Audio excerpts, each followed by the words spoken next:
2024, like what's old kind of became new. Because we need to really think about internally what's going on and how affecting the skin will affect the body and vice versa. Adding the water first when the skin is damp, we know as dermatologists, that's when you get the best moisturization. Is there anything that is coming up constantly in 2024 that you've been debunking? I can give you one for sure, and that is...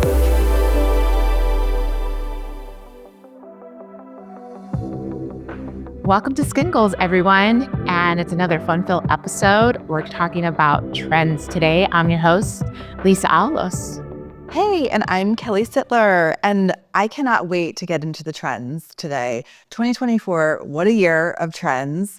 I will say, I do try to stick to my routine. How about you, Lisa? I love trends. I'm a big TikTok girly, so TikTok's a big part of my life. I call it research because I work here. So all my hours are scrolling, but I really do love a trend. But I also notice when I do too many of them, I might upset my skin a little bit. So we'll get in that today. That's a trend. That's also a trend. That is a trend. Yes, absolutely. That is a trend. Getting into trends, we have the best doctors to help us sort out what was hot in 2024. We want to welcome you, Dr. Lain and Dr. Farris. We're so excited to have you here. And also to celebrate your podcast, Skincare Confidential. We've been, doing Skincare Confidential for over a year now. We have lots of episodes. And it really gives us the opportunity to dive deep in the skincare industry. And really it's meant as for other dermatologists and skincare professionals, although we certainly have some consumers that listen as well. But the level that we try to attain is relatively high in terms of the science and give people lots of details. So that's why they're joining in. So they want to learn more about skincare in a 360 format. I mean, how amazing. We just heard about your podcast. We'd love for you to just tell us a little bit about you and let our Skin Goals fam kind of get to know you a little bit in your journey, in your practice. So should we start with Dr. Farris? I think you could start with me. That would be great. So I have 35 years in clinical practice. I became interested in topical skincare very early in my career. I often say I was into skincare before it was really cool to be into skincare. We were kind of on the cutting edge. There were a few of us who were consulting with companies. Some of the L'Oreal brands, some of the other major consumer brands were starting really to tap into dermatologists. You know, this is back in the early 90s and mid 90s, so I'm dating myself a little. But now it's just blossomed and become like a huge part of dermatology. But early days, it was a little bit remote. And so that was just really what always guided my career. I wrote a textbook on it. I wrote a consumer book, more about nutrition, but also bringing skincare piece into that. And now I still do a lot of consulting for cosmetic companies. So that's really still a main focus of what I'm doing. I got interested in it just because I'm interested in everything, really, which is a problem. But I realized quickly that although I wanted to learn more about skincare, aside from a few books like Patty's book and some other online resources, a lot of it was you had to dig for some of this information on your own. And this was in kind of the late teens, early 2020s when I was doing this. And it just made me realize that, gosh, I really want to know more. I want to provide more information for my patients. And as I started getting into it, I started realizing, gosh, it's so interesting as well. And the science behind the skincare, even 5 to 10 years ago, was being elevated, right? There people that, L'Oreal Dermatological Beauty, for example, all of the brands perform so many studies, and yet many dermatologists don't know about them. And so I started learning about that, started realizing that there was a lot of data behind the skincare. I run a lot of clinical trials as well. And so there was a natural fit for me to understand the data behind clinical trials and now looking at the data behind skincare as well. And I saw there was a match in some respects. And I got to meet Dr. Patty Farris, and that made me realize that there were some amazing advisors that were helping these companies develop these products as well. And during COVID, we just decided that it was time for us to develop an educational platform so that we could really help our peers understand what was happening in the skincare industry. And so we started the Science of Skincare Summit, which is a meeting that we run annually for the last 4 years in Austin. And who knows, it may move out of Austin in the future. We'll find out. We're thinking about her. Well, Austin's pretty great. It is. It's a hard act to follow, truthfully. You got the music, you got everything. Yeah, a little bit of everything. We are skincare junkies, so we love that. But we're going to kick it off with our first question, which what was one of the biggest trends in skincare in 2024? I would say one of the biggest trends was really a focus on moisturization and barrier repair. So I'm a TikToker too, and skin flooding became hugely popular, where you would use mist, water, and then you would layer numerous moisturizing products, starting with a serum and then going to moisturizers. And dermatologists like this because we're very focused on the barrier. There's a lot of things that people do, like over-exfoliating and environmental exposure and ultraviolet light and certain medications that break that barrier down. So, and we as dermatologists have used water followed by moisturizer to treat patients with things like eczema and different skin conditions. So this was kind of a cool, in my opinion, trend that brought some dermatologic know-how to the consumers. I love that. I also love a spray. It's so relaxing. It's a great part of a routine, and it's adding so many benefits that we're not realizing. That's not only like a aesthetic of that spray, but that those minerals. Well, especially when you're using the mineral spring water like La Roche-Posay spring water, which is hugely popular and has really good anti-inflammatory benefits, skin calming benefits, and barrier repair. So it's Skin flooding. That's the first time I've heard of that. Yeah, really cool. Would you like to add anything to that, Dr. Lain? I totally agree. I think barrier repair has been such a huge part of 2024. I also think that there's been a realization that skin health reflects body health, but body health reflects skin health as well. And so we need to stop thinking about what we do just in terms of the skin as dermatologists, because we need to really think about internally what's going on and how affecting the skin will affect the body and vice versa. So there's a big trend towards whole body health as dermatologists versus just skin health. And that's kind of crossed over into skincare as well. You were just saying skin flooding, right? And that kind of reminds me, skin flooding to me, it feels like it's very maximalism. Like it's like maybe lots of layers, right? Well, You were just saying? it's really like super hydrating is what it really is. It's not, so much about how many layers, but adding the water first when the skin is damp, we know as dermatologists, that's when you get the best moisturization. Kind of trapping that moisture in. Okay, it's the right Yeah, layers. it's the right number of layers. Okay.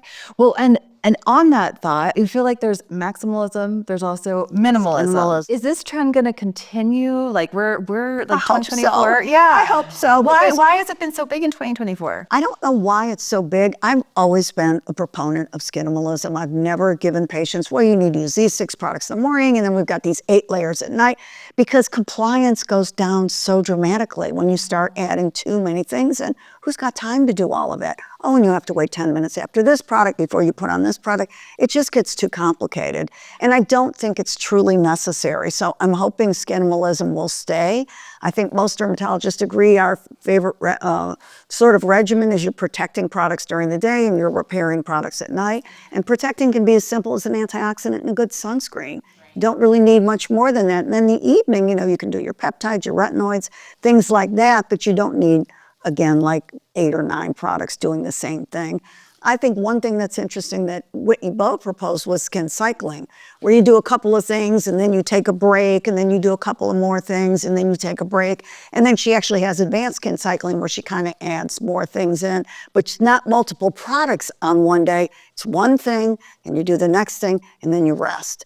And so that, I think, was kind of the beginning of this skinimalism, that has really, I think, stuck for the last few years. I will say, I like it. I love it. And I feel like my skin has actually gotten the best it's ever been when I laid off. When I'm doing... Your skin gets fussy when you put too many things on. It doesn't like that. It doesn't like it. I think that also reflects what manufacturers are doing, which is making products that can do more than one thing. Right. And so whereas previously we needed to use single purpose products, and in order to achieve all the benefits, we needed to do one as the other than the other. Now we have these products that incorporate via formulation and drug delivery, multiple ingredients, or we're learning that single ingredients have multiple purposes as well. And as the science develops, we realize that, retinoids have wonderful anti-pigment capabilities. They also have anti-cancer capabilities. Of course, they grow collagen as well. So there may not be a need for us to use so many ingredients as the science develops and we dive further into what each of these single ingredients does for the skin. Very true. Multi-purpose products are extremely important. And you're right. So many ingredients are multi-purpose ingredients. The technology and the formulation allows for multi-purpose, product development, basically. Yeah, what ingredients that may not have ever been able to be formulated together, now with these novel techniques, they can be formulated together as well. So again, that's the science helping us to really accept and benefit from skinimalism. Yeah. They're creating better mousetraps. So we've been talking a lot about face skincare. How about body trends? That's huge right now. The body is the new face, and people are concerned about things on their body, especially as women get older. We talked about it earlier today. Crepiness, huge problem. Brown spots, things that you see from the sun. Even skin fragility and tears. A lot of these things can be addressed through skincare products. So we're seeing products coming into the marketplace with retinols in them, with peptides, which are wildly popular for boosting collagen and just really fortifying aging skin. So yeah. It's a big category now. You actually just reminded me, I'm like, my father-in-law, he has really thinning skin, and I'm like, I should be like asking him if he is using moisturizer or just very simple things that could maybe help his skin. Makes a huge difference. Crepey skin in next year is going to be a trend. Oh yeah, the crepey skin's on everybody's horizon. 100%, and it's yes, sunscreen, yes, moisturizer, tick, absolutely. But then we need to start developing other products. I mean, don't you think crepey skin is really intrinsic aging? Oh, yeah. I mean, it's not so much what's going on from the sun. It's really what goes on when you lose estrogen and what goes on as even in men as they age.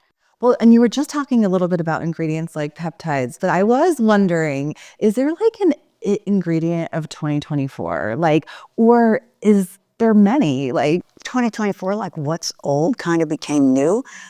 People were searching for niacinamide, which is really old ingredients, but a wonderful, like we say, multifunctional ingredient. Does so many great things for the skin. It's an antioxidant, boosts collagen, gets rid of sallowness or yellowness, great for protecting the skin, reduces sebum production. We go on, and we got a whole paper on this subject. The gentle giant, right? The gentle giant is what I always call it. It's such a great ingredient. Hyaluronic acid, you would think it was just invented yesterday. Turn on TikTok, everybody's talking about HA.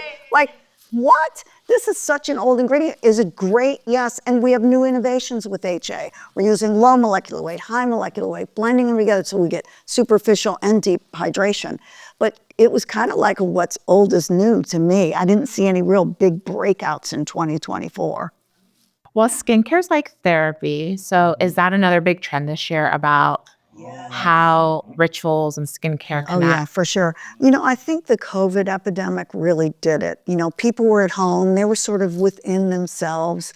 They were looking for feel good. Who wasn't? I mean, you were locked in your house with the mask on at the time. Yeah. And I think that skincare rituals just became so soothing. I think it's a good thing because self-care, skincare should be self-care. And so we're seeing a lot of companies focusing very heavily on this, and it's definitely ringing true, I think, with the consumers as well. For sure, for me, that's part of my everyday ritual of making you feel good. And at the end of the day, of washing it off and putting my moisturizers on, and getting ready for bed. It's so relaxing. 2024, there's so much out there that is maybe misconceptions or myths, right? And I know, I'm just curious, are there any myths that you really help your patients with or help them to understand? Is there anything that is coming up constantly in 2024 that you've been debunking? I can give you one for sure, and that is the notion that chemical sunscreens are dangerous or even worse, cancerous. And this is unfortunately being propagated big time on social media. And we've got influencers saying it. We've got, a lot of people who don't have any really true knowledge. And I understand why the consumers are confused and, quite frankly, why the influencers are confused, because there is data to suggest that these are absorbed into the bloodstream. Yeah. Those studies are out there, but we also don't have anything that connects the dots between systemic absorption and any sort of disease or health-related problems.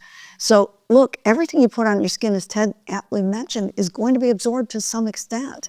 But unless we know that, the absorption of this causes this, that absorption can be benign. It can be harmless. And as far as we know today, that is true of sunscreen absorption. It is not related to any medical illness or cancer, for goodness sakes. So great point. Correlation versus causation. Exactly. Wait, there's a correlation of applying sunscreen and seeing some in the bloodstream, but does that cause anything? And that's where we don't know. Okay. Yeah. And I think, Patty, you make such a great point. And we know from speaking with sunscreen manufacturers and even from our own podcast, we've had experts on that have said the best sunscreens are those which incorporate chemical and mineral in the same formulation. So I'd say that to my patients. Don't be afraid of chemicals. Don't be afraid of minerals. Actually, together, they're synergistic because they keep each other whole. They prevent each one from breaking down. And so you get a longer lasting protection. So I completely agree, Patty. I think the other thing that we should start thinking about is sunscreen absolutism, which I say that with a little bit of regret because I want patients to wear sunscreen. But I think this idea that we are striving, as a dermatologic community, we're striving for absolutely no sun exposure on our patients' bodies is incorrect. We know that there is some benefit to the sun. So every organ system in the body is important the sun is important for, in addition the circadian rhythm, which is, we've barely touched the surface of how important that is for every body system as well. So no, we understand that the sun exposure is important. We understand that even some unprotected sun exposure may be healthy, but you have to be careful, everything in moderation, maybe 15 minutes 3 times a week, for example, on regular sun exposed areas is when we should get.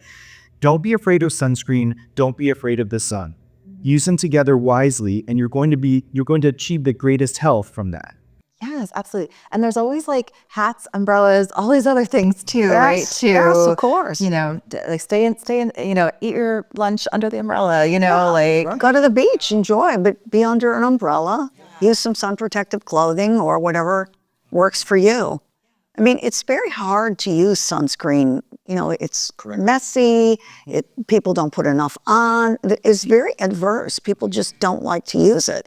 So we shouldn't really focus as that is the only way to protect yourself from the sun. Yeah, absolutely. It's one of the ways. It's one of the many ways. The many ways. I mean, it is an important one. And finding that formula that you like really does help you apply it. Dermatologists always say the best sunscreen is the one you'll use. Yeah. If you like this formula, if you like a spray, you like a stick, whatever you can get anyone to use. I think the corollary to that is I'm okay with that, but as long as you apply it correctly. It's a challenge, and people love sprays, for example. But what you need to do is literally spray it 3 times on the same area. It's not enough to spray it once and think that you have even coverage. So sprays are great. I don't know that they save you much time. Might as well just put a lotion on your skin, in my view. But I'm okay with people wanting to use different formulations, different techniques, but they have to use them correctly. Absolutely. Well, this has been wonderful today. Yes, thank you for joining us. Welcome. Thanks for having us. Yeah. What did you learn today, Lisa? I really learned a lot about I really love that health is skin and body and mental. It's all connected. And I think that's my biggest trend of 2024 is just making my skincare routine into a healthy wellness routine. Oh, I love that. Mm-hmm. How about you, Cal? I feel like I'm going to try skin flooding tonight. I'm like, here I am. When I started, I was like, I stick to my routine. I'm really good at that. But honestly now, I want to try it. Sounds like fun and, help do the right layers. So I love that. Thank you. Well, thanks everyone for joining us on Skin Goals, and we'll see you on the next episode.